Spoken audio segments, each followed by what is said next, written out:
Hello दोस्तों, मैं सौरभ आप सभी का स्वागत करते हैं हम अपने यूट्यूब चैनल एसएससी माहौल पे। तो दोस्तों एसएससी सीजीएल 2023 के रिवाइज रिजल्ट को लेकर अब बहुत जगह चीज़ें आने स्टार्ट हो चुकी हैं। बात करें तो आर्टिकल्स आने लगे हैं, न्यूज़पेपर में आने लगा है। इट मीन्स कि आपके रिजल्ट जो हैं वो बहुत ही जल्द आने के चांसेज हैं। बहुत ही जल्द मतलब कि अब ये चीज़ें तो सारी एसएससी पे डिपेंड कर रही है कि वो कब तक रिलीज़ करेगी, बट इतना श्योर हो चुका है कि रिजल्ट आपका आना है। ठीक है, तो पिछले की वीडियो में मैंने आपको अपडेट दे दिया था कि जो जजमेंट एक तो 16 फरवरी की जजमेंट में तो कहा ही गया था, फिर से आपके जो जजमेंट आपकी आई 18 अक्टूबर को, उसमें भी कहा गया है कि आप जो है 2 वीक के अंदर इमीडिएटली इस पर काम कीजिए, इम्प्लीमेंट कीजिए इस ऑर्डर को। ठीक है, अब देखो चीज़ें वही कही गई हैं ना कि justice is delay but never denied. तो सच मतलब साबित करने में थोड़ा टाइम लगता है, बट सच सच होता है और झूठ झूठ होता है। जो गलत है वो गलत ही होगा। जैसा कि देखो टोटल रिप्रेजेंटेशन हमारे 7 पड़े थे कैंडिडेट के। जो भी केस करने वाले हैं उनको लगा कि 7 क्वेश्चन में एसएससी ने गलत किया है। चीज़ें बहुत ही क्लियर हैं। तो 7 क्वेश्चन का उन्होंने रिप्रेजेंटेशन दिया।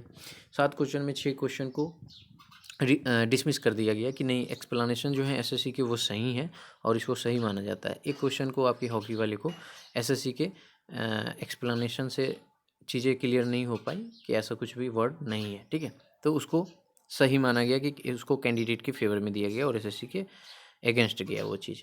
फिर से क्या हुआ कि इसके ऊपर जो है एलपीए फाइल हुई। फिर जो कैंडिडेट हैं वो सिंगल बेंच से डबल बेंच में उन 6 क्वेश्चनों के लिए गए, फिर वहाँ पे भी डिसमिस हो गया। ठीक है, तो इट मीन्स कि कहने का मतलब है कि अकॉर्डिंग टू कोर्ट जो 6 क्वेश्चन का रिप्रेजेंटेशन जो डाला था, यानी कि 6 क्वेश्चन में कोर्ट ने एसएससी को सही माना है। ठीक है, तभी 2 बार जो हमारी एलपीए जो है जो रिव्यू पिटीशन है उस 6 क्वेश्चन का रिप्रेजेंटेशन वो डिसमिस हो गया। और इस एक क्वेश्चन को आपको पता है कि 4 बार आपकी सुनवाई हुई है, चारों बार जो है हाई कोर्ट ने इस क्वेश्चन को माना है कि आपके ऐसा कोई भी वर्ड नहीं है। अगर आप यहाँ पर हियरिंग की अपडेट आप अगर हमारे चैनल से लेते होगे तो मैंने आपको अपडेट किया था कि जज साहब ने कहा था कि आप जो ये वर्ड बता रहे हो ओके, ऐसा मैंने 50 साल के जीवन में ना तो कहीं पढ़ा है ना तो कहीं सुना है।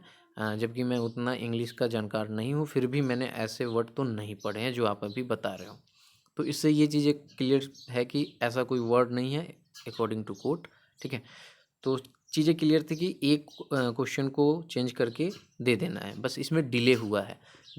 साथ ही साथ ज्वाइनिंग भी ऑनगोइंग रही। अभी खैर ज्वाइनिंग बहुत लोगों की होल्ड कर दी गई है। बहुत लोगों को कहने का मतलब कम ही है ऐसा, लेकिन जिनकी होल्ड हो गई है उनसे उनको क्या फील हो रहा होगा वो आप समझ सकते हो। तो चीज़ें ये हैं। अब देखो इसमें होना क्या है कि अगर रिवाइज रिजल्ट आती है जो कि आनी है, तो क्या क्या हो सकता है, क्या क्या पॉसिबिलिटीज़ हैं। ठीक है, सेलेक्टेड का क्या होगा। मेन क्वेश्चन तो यही है कि जो सेलेक्टेड हैं, जो ऑलरेडी सेलेक्ट हो चुके हैं, उनका क्या होगा। उससे पहले मैं इस टॉपिक पे बात करूँ उससे पहले मैं आपको कुछ चीज़ें दिखाता हूँ कि क्या क्या अपडेट आ चुका है। आपकी सुप्रीम कोर्ट में कब की हियरिंग है, सारी डिटेल्स मैं आपको इस वीडियो में देने वाला हूँ। तो वीडियो अच्छी लगे तो लाइक और शेयर करना ना भूलें। चैनल को नहीं किए होंगे सब्सक्राइब तो प्लीज़ सब्सक्राइब कर लेना। यहाँ पे आप देख सकते हो ये डिटेल्स है आपकी सुप्रीम कोर्ट की, जो कि आप डायरी नंबर ये पढ़ सकते हो। ये 2 अगस्त को फिल किया गया था। ठीक है, और इसकी जो टेंटेटिवली केस में भी लिस्टेड 24/10/2024। ठीक है, तो ये 24 अक्टूबर के यहाँ पर दिया गया है आपको। ठीक है, तो ये आपकी सुप्रीम कोर्ट की है, शुभम पाल वर्सेज स्टाफ सिलेक्शन कमीशन। चीज़ें क्लियर हैं। तो आपकी 24 को अपडेट मतलब हियरिंग होगी। जो भी अपडेट निकल कर आएगा मैं आपको दूंगा। जैसे कि आज आपकी 21 हो ही गया, तो बहुत ही जल्द आपको ये भी चीज़ें पता है। और ये जो है ये 6 क्वेश्चन को लेकर है। अब मेरे अकॉर्डिंग अगर देखें तो अगर 2 बार कोर्ट ने हाई कोर्ट ने अगर माना है कि क्वेश्चन में एक्सप्लेनेशन सही है, तो मुझे लगता है कि सुप्रीम कोर्ट में भी कुछ खास होने वाला नहीं है। बट लेट्स सी क्या होता है, क्योंकि हर एक जगह अलग अलग जो चीज़ें हैं निकल कर आती हैं। अब वहाँ पे जो सुनवाई होगी वो किस तरह से इस चीज़ को लेते हैं, तो सारी चीज़ें उसके अकॉर्डिंग होंगी। बट मुझे लगता है कि कुछ इसमें ज़्यादा चेंजिंग देखने को नहीं मिलेगा। ठीक है, अब देखो जिसको भी लगता है कि रिजल्ट रिवाइज करके कैसे कैंडिडेट को निकाला जा सकता है ये वो, तो मैं सिंपल सा चीज़ समझाना चाहूँगा कि निकालने के लिए आपको कमीशन निकाल सकती है। ठीक है, क्योंकि अगर आप ऑन पेपर बात करो तो जब भी आपने अपॉइंटमेंट लिया था तो उसमें आपको अपॉइंटमेंट में क्लियरली एक चीज़ मेंशन की गई थी कि आपके जो है अभी ये ऑनगोइंग केस चल रहा है, जो कि आपको WPC जो नंबर थी आपकी वो उसमें मेंशन थी अपॉइंटमेंट लेटर में।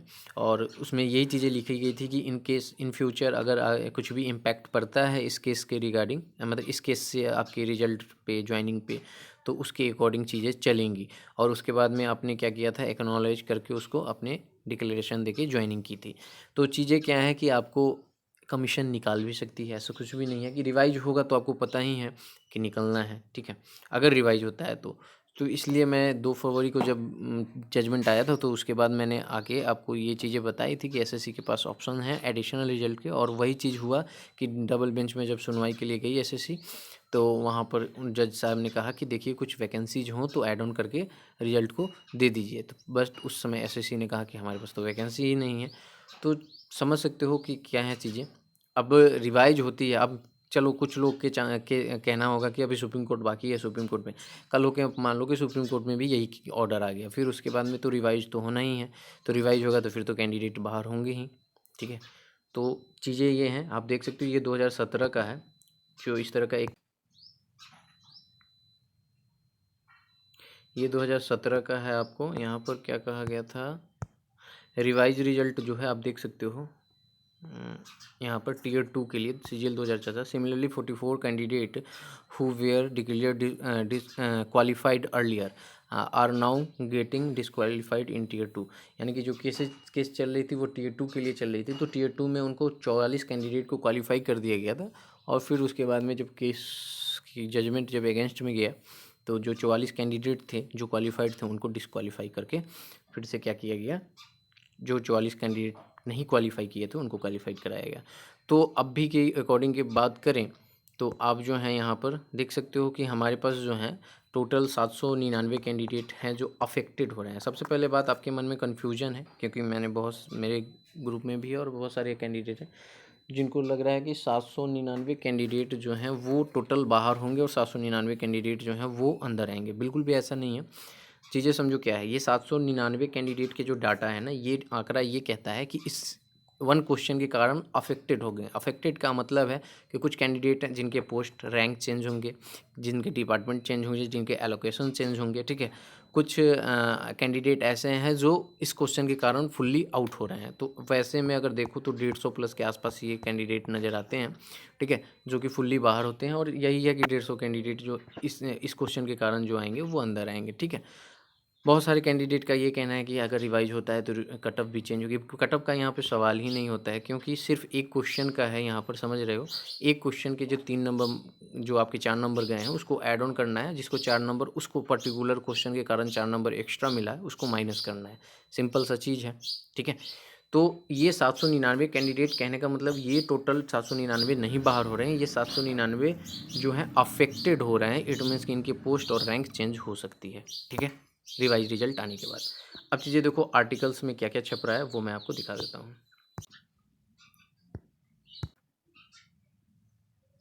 देखो ये एक आर्टिकल है जहाँ पे आप पढ़ सकते हो चीज़ें आपकी इसी ओके वाले वर्ड को लेकर दिया गया है, ठीक है। सारी चीज़ें आपको इसमें दिया गया है, आप चाह सकते हो तो ये लिंक आपको हमारे टेलीग्राम पे मिल जाएगी जहाँ पे आप जाके इस जो आपके आर्टिकल हैं उसको पढ़ सकते हो। तो चीज़ें निकल कर आ रही हैं कि आपके जो हैं अब हर एक जगह इसकी बात हो रही है रिवाइज रिजल्ट को लेकर, ठीक है।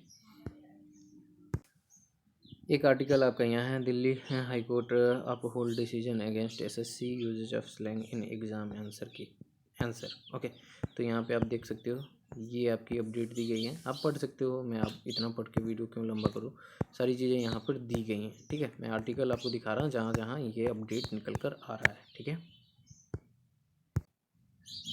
तो एक आर्टिकल आपका ये भी है जो कि ये पेपर की कटिंग है, कभी भी आ सकता है, क्या लिखा गया, कभी भी आ सकता है एसएससी सीजीएल एग्ज़ाम 2023 का रिवाइज रिजल्ट, ठीक है। तो सारी चीज़ें आपको मैं बता रहा हूँ कि अब चीज़ें जो हैं आपकी इसके ऊपर बात होने लगी है। इससे पहले मैं और एक और चैनल है वो कवर कर रहे थे, बट आप देखना धीरे धीरे जो है सारे लोग इस पर कवर करने स्टार्ट करेंगे क्योंकि चीज़ें जो हैं कुछ ऐसे निकल कर आ रही है कि सभी को यहाँ से लग रहा है कि अब जो है रिजल्ट आने वाले हैं, इसलिए सभी कोई अब अपनी बातों को रखेंगे। तो ये वीडियो आप लोग को यही बताने के लिए था कि जो भी रिवाइज रिजल्ट की वेट कर रहे थे, आपके लिए गुड न्यूज़ है कि लेट होगा। ये एग्जैक्ट नहीं कहा जा सकता कि कब तक आ जाएगी, क्योंकि ये सारी चीज़ें तो एसएससी पे डिपेंड करती है, बट ये है कि रिजल्ट आना है। ठीक है, चलो अगर नहीं ज्वाइन किए होगे चैनल को तो कर लेना ज्वाइन। मिलेंगे अगली वीडियो अगली अपडेट के साथ, तब तक इतना ही। जय हिंद, जय भारत, सभी को ख्याल रखिएगा।